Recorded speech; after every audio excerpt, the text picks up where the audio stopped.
Bonjour à tous, ici Safia, merci d'être à l'écoute de Propos sur le bonheur, l'émission qui met le bonheur au centre de ses priorités. Cette semaine, dans l'art d'être heureux, je vous présente le 4e levier du bonheur tiré des enseignements de la psychologie positive. Pour commencer, une petite histoire découverte pour l'occasion. Azalea est une petite macaque avec des déficits majeurs. Tant qu'il lui est très difficile de se nourrir, courir, grimper ou toute autre activité quotidienne digne d'un singe. Que pensez-vous qu'il advienne dans cet état de nature ?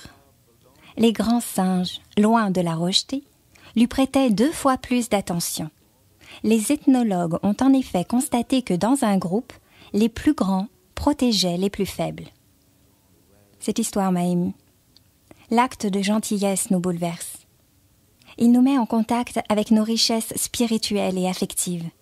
La générosité, le partage, le don érigé en principe de vie est une source de satisfaction importante de l'individu.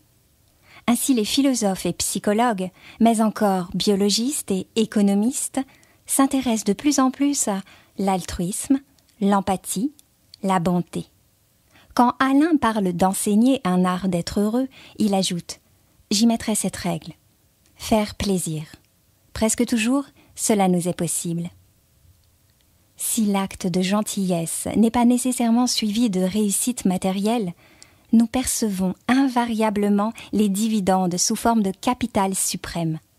Pour preuve, repensez à la dernière fois que vous avez aidé quelqu'un, que vous avez apporté un plus dans la vie d'un autre.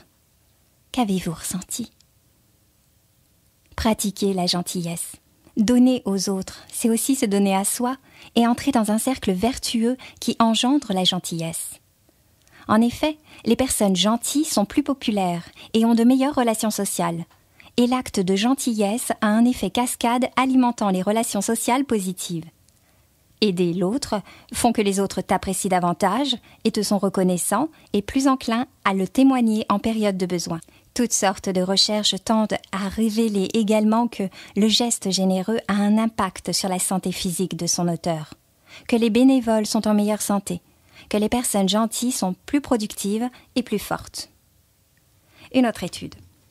On a demandé aux participants de faire plusieurs fois par semaine preuve de bonté envers des inconnus ou des membres de leur entourage, ouvertement et en secret, spontanément ou avec préméditation. Quel constat ?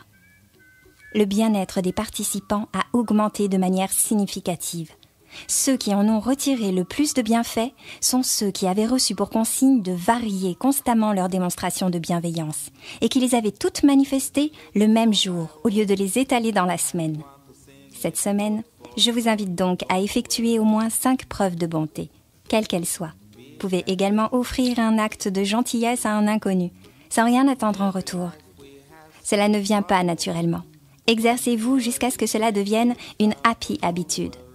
N'oubliez pas de varier les plaisirs et faites-moi part de vos commentaires sur proposurlebonheur.com. C'était Safia pour l'art d'être heureux.